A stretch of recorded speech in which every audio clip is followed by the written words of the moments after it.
Hi, everyone. Welcome to A Better Future Starts Here, a live weekly show brought to you by Society for the Positive Care of Children, otherwise known as the American SPCC.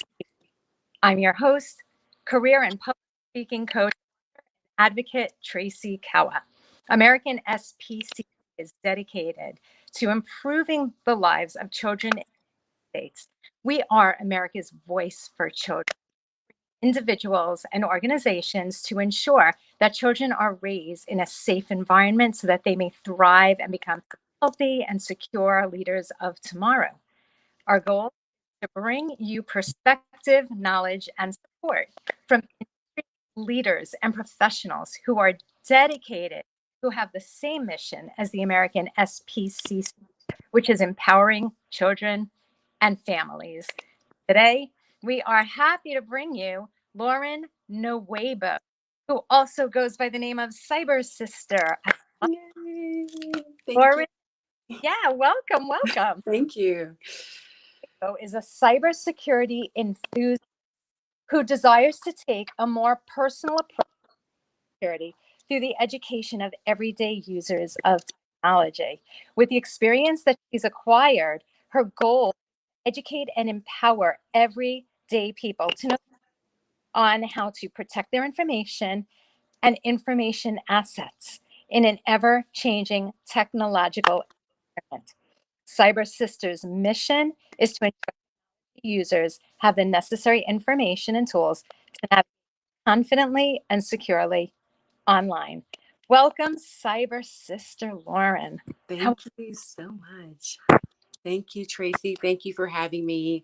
Thank you, American SPCC, for having me. This is really an honor, and I am just so excited to be here and to just share knowledge and just to have a good conversation about a topic that I feel can sometimes be scary, but is needed to have. And so I'm really excited to be here today. Fantastic. Thank you so much. So I am so curious how you got started in security. Good.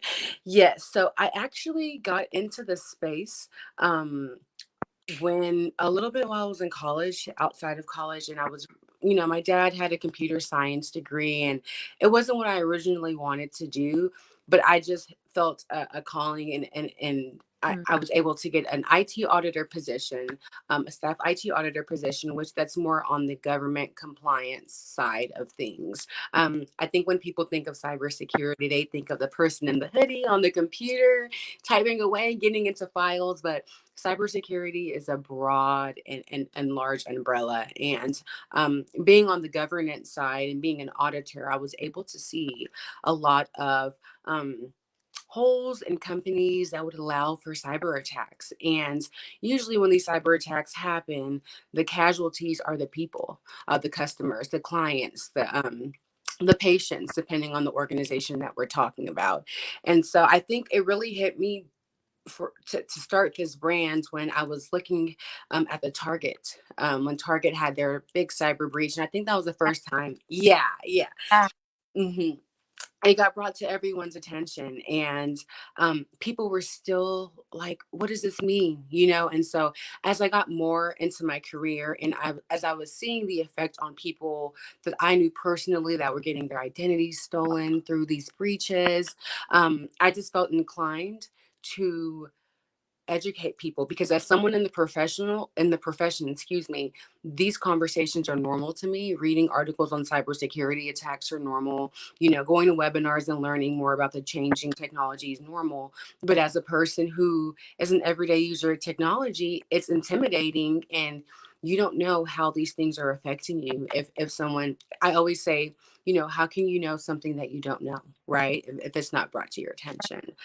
So that kind of is what's driven my brand and driven me to be to take that stance, because I want people to be able to have the confidence, the security, and that way they can navigate, like I said, confidently online to the best of their ability, because you can't eliminate all risks, but you can eliminate some with education. absolutely. And I love how you say that people don't know, because it's true. We have hmm that are in our blind many areas. Even interestingly enough, only, of the past several years that career coaching that I even know of all of these different facets Yeah, to IT space, into the cybersecurity space. So right. the fact that you brought that up, thank you for bringing that up, because it's just our awareness how there are many facets and many faces now So in IT. yes, absolutely. So many. And I always tell people in in learning, it's not about shaming. And I think that's really what's big about my brand is making people comfortable enough to ask these questions. I always say no question really is a bad question. um, I need you to ask for understanding, because again, I'm technical, I understand it, and I understand the risks, but the way that I would explain it to an everyday person would be different, so that I am speaking in layman's terms. I always say it's like a physician. When the Mhm. physician comes in and talks to you with these really big medical words, you're like, whoa, what does that mean? And then when they really break it down for you, because that's not an area you're familiar with, then you're able to process the information and then make a good choice for yourself on how you move forward. And so that's kind of the analogy that I use. Exactly. And how you say about interpret, translate, being able to interpret this critical information for the, average person, like myself, have that background in IT. Right. So having said that, what are the three things that parents and caregivers need to know about navigating the online world? Okay, so the three things that I would say they need to know, I number one is that it's the first one. I would say it's okay not to know. Mhm. Okay. So I always tell parents to give themselves grace on the fact that you don't know all the information. That's the first thing. Give yourself grace, even in parenting by itself. And especially right now during a time where we are at home, during a pandemic, and we are just all tired. We're all stressed. We all have a lot going on. Kids are schooling from home, parents are working from home.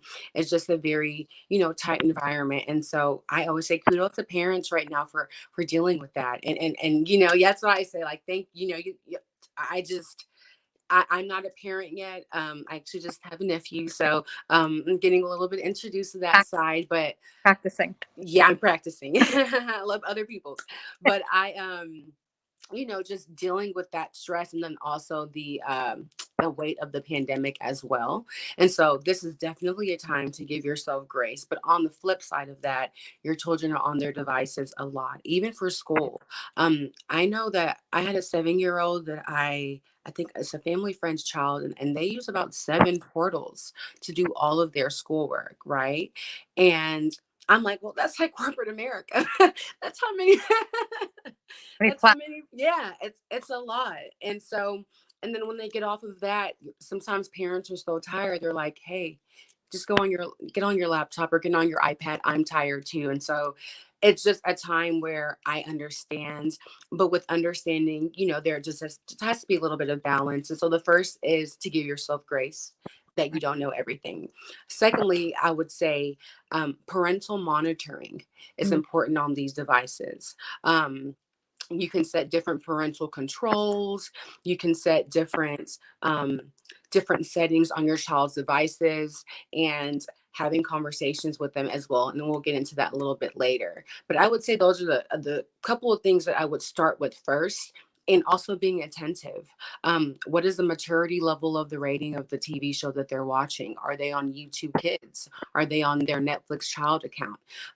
Controlling the time that they're on there, and actually sitting for a second to see what this show or game or whatever they're doing. Kids find everything online now, and see if it's actually safe for your child. I think that's important too. So spending a little time sitting there the first 10 minutes maybe, to make sure that there isn't vulgarity, that there isn't biases being sent out, that they're not sending a message to your child that can affect them in different ways. So it's just spending a little bit more time seeing what your child is doing, and but not necessarily invading their privacy. And then I can talk about that later too, in terms of parental controls, because parental controls means, yes, you can look over your child, but you do want to give them their privacy. And if you are going to use parental controls, at least tell them, hey, I have this on your app because I am a concerned parent and I want to protect you. And at least at that point, you are letting them know that you are doing your due diligence as a parent or a caretaker or guardian to protect them. And it's not spying on them, because I'm really big on privacy, even for children, and especially when they're trying to figure themselves out. So just, kind of balancing that line. And then finally, I am not an expert in terms of having these conversations. With families. So I would always say go to a professional if there is something that is really dire, or you and your partner need to talk about what you need to do, so you can get the professional help that you need on subjects like this, and of course, other subjects as well. Yeah. You touched on so many gems or which to pick apart first, because I have to tell you a funny story Okay. in this week. Mhm. Is that my son, who's 12, I saw that, one of his grades had dropped, and I took away one of his pieces of technology. And he said, "Why can't you do what all the other parents do and just set word settings?" So he's like, why can't you give me a different punishment? Just limit my time. Don't take it away Right. from me. Which which is so funny to me, because he was so aware of the different levels that you can set with technology, take away completely. Mhm. And which even makes me think about another point that you said earlier, about how make sure that the parental controls are set to friendly, station or show, whatever it is. However, even the child friendly shows have been precocious. And Very. I'm glad that you mentioned about with your child to watch what that show is talking about. Are they using vulgarities? Are they biases? Right? Mhm. There's so many things that are sub. Very, very subliminal, very under the radar, but these children are subconsciously taking this in, and this is building who they're going to be as people. And so it sounds like really serious, but it is. TV has always shaped how we think, but in a time where we are really driven by technology, and children are just trying to find themselves in a technological world. They're comparing themselves with what they see online. It's just really important to now more than ever be really engaged in your children's activity, again, while still having conversations and respecting their privacy. And I think it depends on the child too.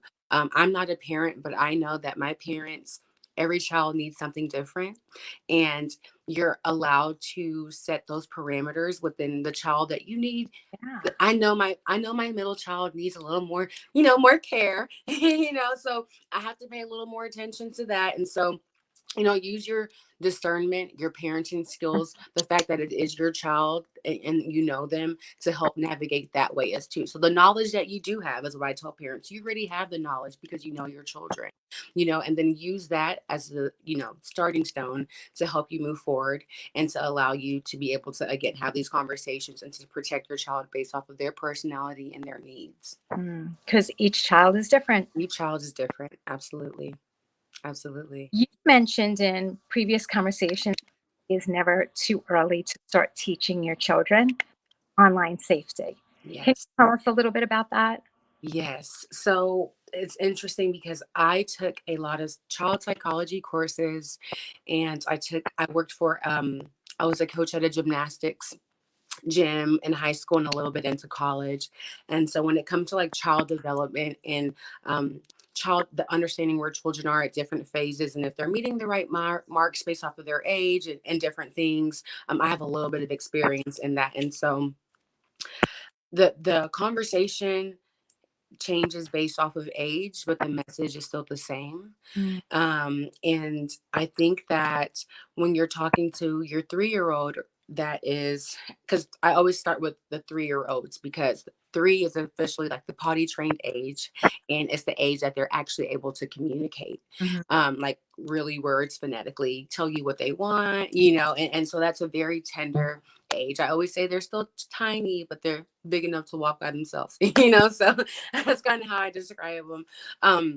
But I think it's more hands-on when they're younger. And the conversation across the board, no matter the age, should be, hey, I'm doing this for you. Mhm. This is because I love you. This is because I want you to to be safe online.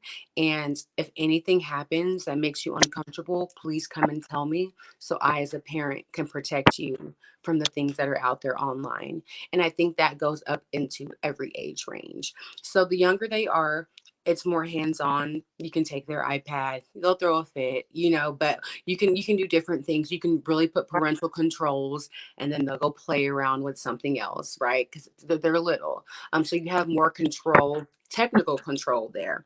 Now, Mm. when you're getting into the preteen age, when they're feeling themselves and they think they know everything, and my mom's always like, she called it, you're growing your wings. I think the conversation should actually shift to a more open conversation. Um, and again, parents know their children too. So that is always my disclaimer. You know your child, um, but the conversation should be more, because at that age in school, because parents also know that they're not the only influence they have on their children, right? There's a lot of these external forces too outside of technology. So in school, they could be introduced to something that they themselves aren't comfortable with, but don't know how to communicate with you, or Mhm. are scared that you'll take it away from them, right? And so that age is like, oh, do I hide it? Do I tell it? And you just want to make sure that you're breeding a safe environment for your children to, again, have these conversations and be like, you know what, mom, something kind of happened online and I don't know, and, telling your kids, hey, make sure you're not sharing our location.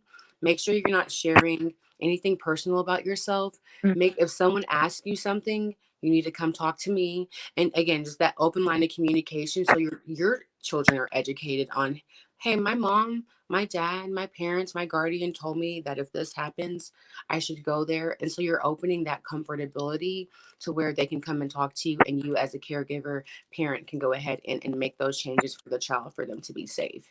And so I think it's the same across the board, but it just changes with age and how the conversation goes with maturity. Oh, yeah. Another thing that you had mentioned to me on a previous call, which really stuck in my mind, you said learning how to be safe online is just as important as how to drive a car. Yes. Tell us a little the conversations to have with the older kids. Yes.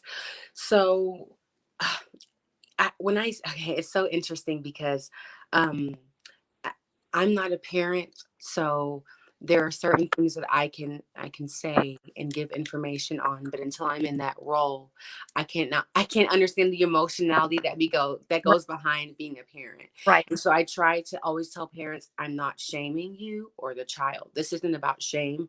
This is about pure education. Mm. And if you want, especially in this generation where these children have never lived without technology. Yeah. Okay. I was born the year the internet actually came out. These children, I see 1 year olds able to slide to the next video because they acknowledge that they've watched it before. So we're in a different time, and having the conversation specifically with your older children, I think, are having the conversations with them about multiple, very maybe taboo topics Mhm. that, some parents may or may not feel comfortable with it, or just according to their beliefs or their values or where they stand. But you would rather it come from you than someone else, a predator, or then come from someone who's giving them misinformation into where there is not a safe zone. So for parents, you just need to create that safe space for your child to have these conversations with you.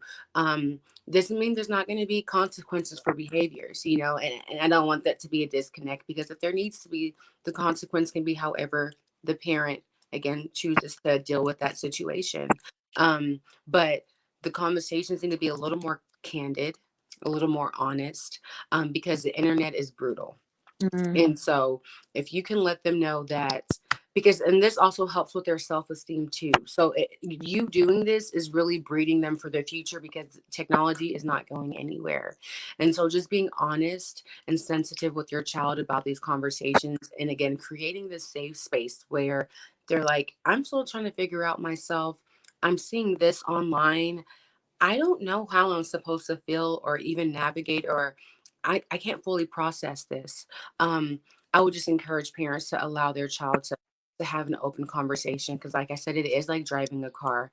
You have to teach them safety. And I always say, parents, there's the parents, sometimes they don't know how to navigate the internet themselves. So there's a little bit of um a hesitance there, or they're like, I'm scared of the internet myself, so I don't want to talk about it, but it's like, hey, it's okay. We can educate ourselves together.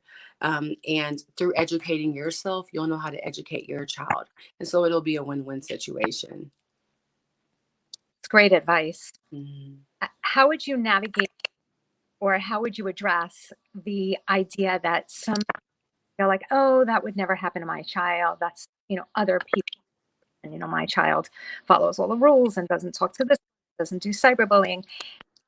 Do we break that thought or that mentality that we don't need to protect our children, or we don't need to have those questions? Mhm.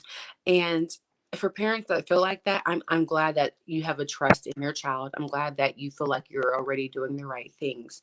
But when it comes to predators, it's not your child. So you're looking at it maybe from a point of view of your child doing something wrong, not knowing that it is a outside party that can be harming your child.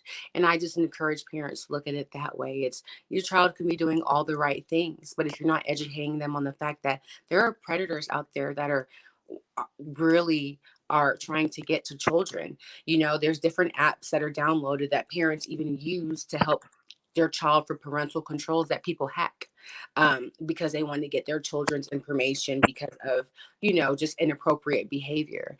And so I would say, um, yes, you're right in a way, but look at it from an external point of view, and then also look at it from a point of view of, um, that's how your child is right now. You don't know if something that they can see later on is triggering to them to even have to bring up this information. So while they may not, again, be doing something wrong, you don't know if they're intaking something that's affecting their wellness and affecting their self-esteem and Mm. affecting their ability to communicate.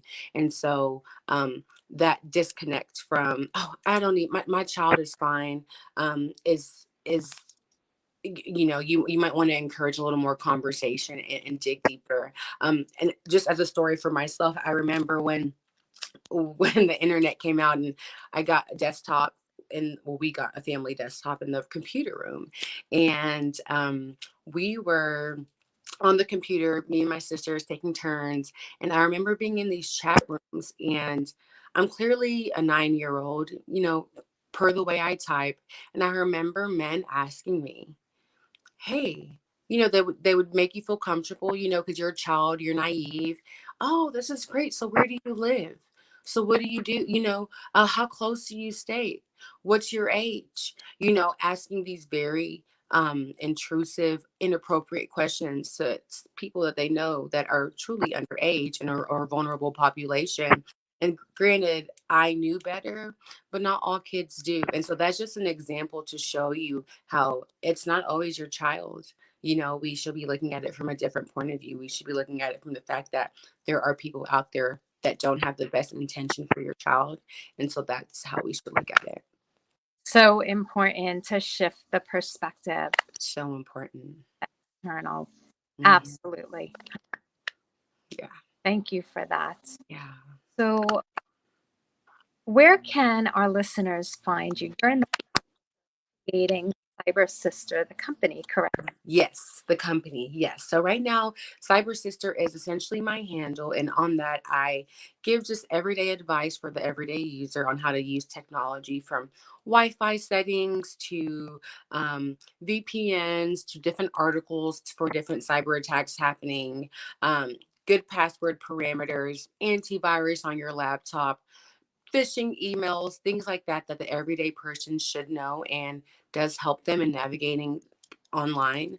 And so you can go to my website, www.cybersister.com, and you can contact me there.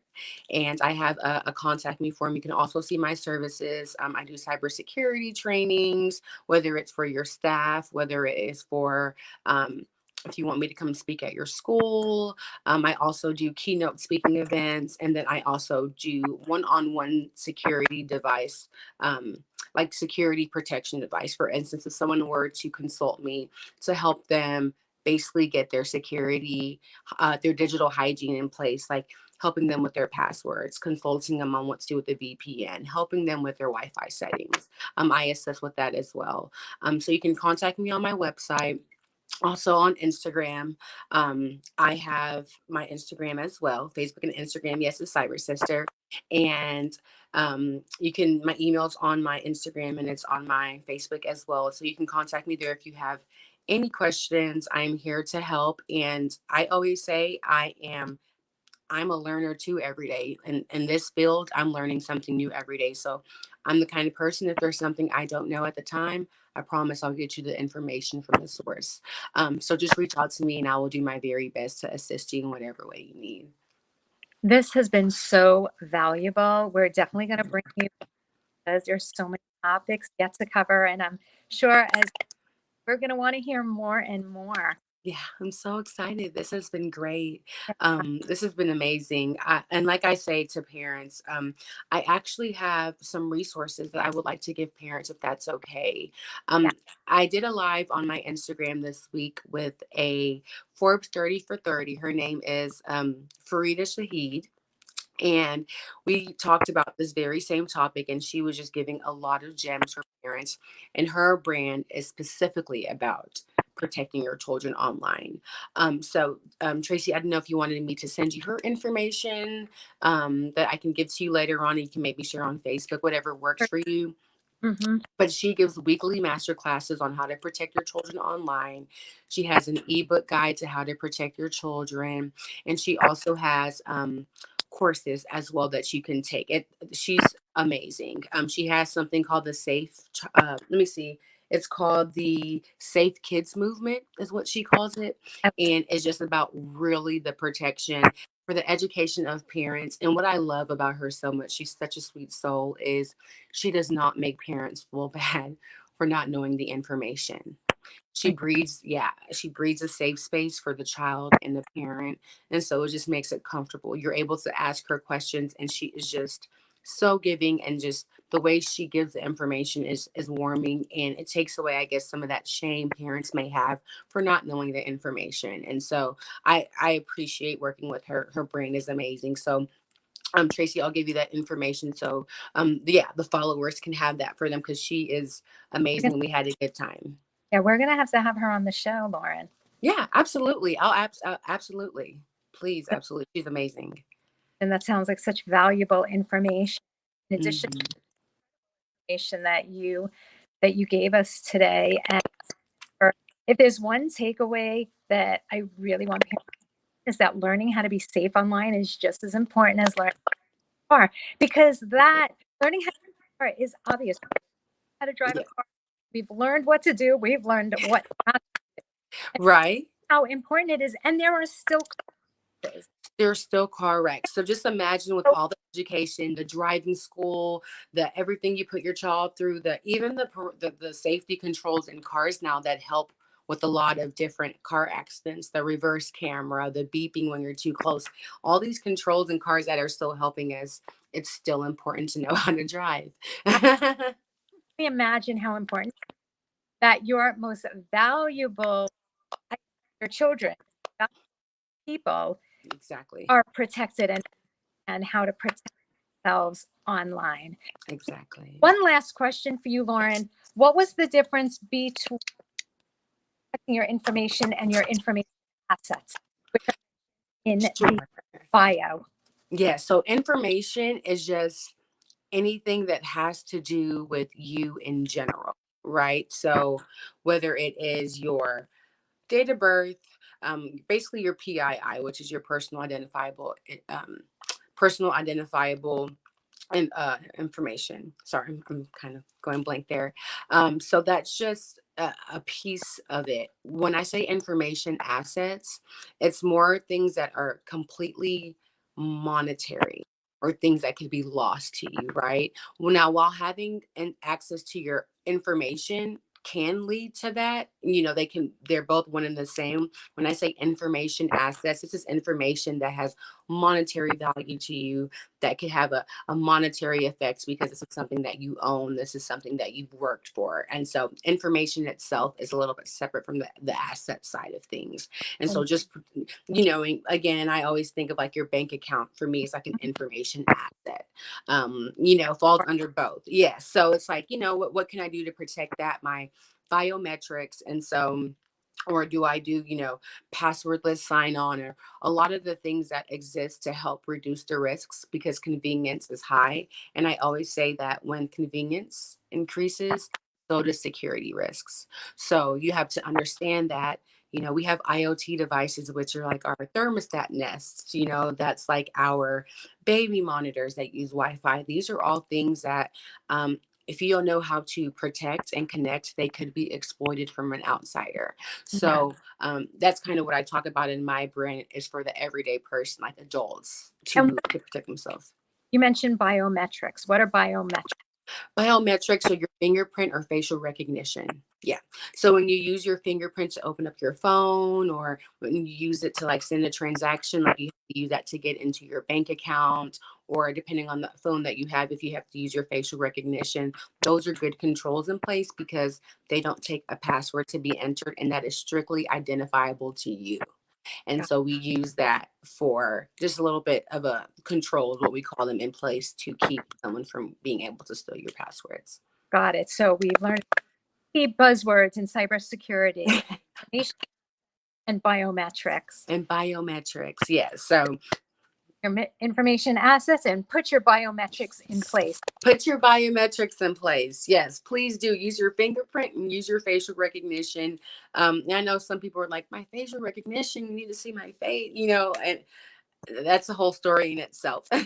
But this is the world we live in, and just staying up to date and staying educated. Again, as myself, as a professional in the field, I'm constantly learning because technology is constantly evolving myself.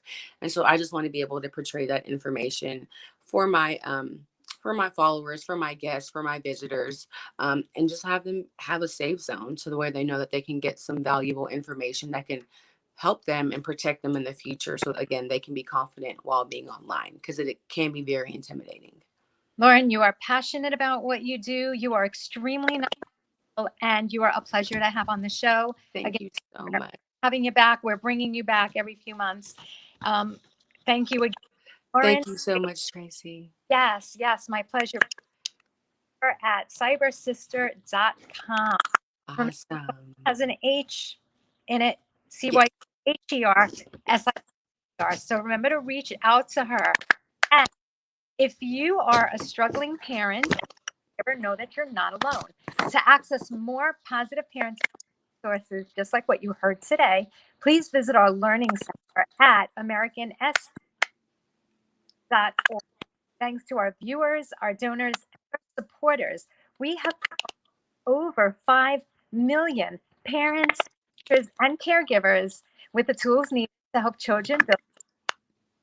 I'd also like to remind everyone to please go to americanspcc.org and download the Happy Child app. We love the Happy Child app teaches by way of snippets and gamification and questions and answers, and these wonderful short videos teaches how the chemicals in our brains work, so that we can help our children develop happiness for a lifetime.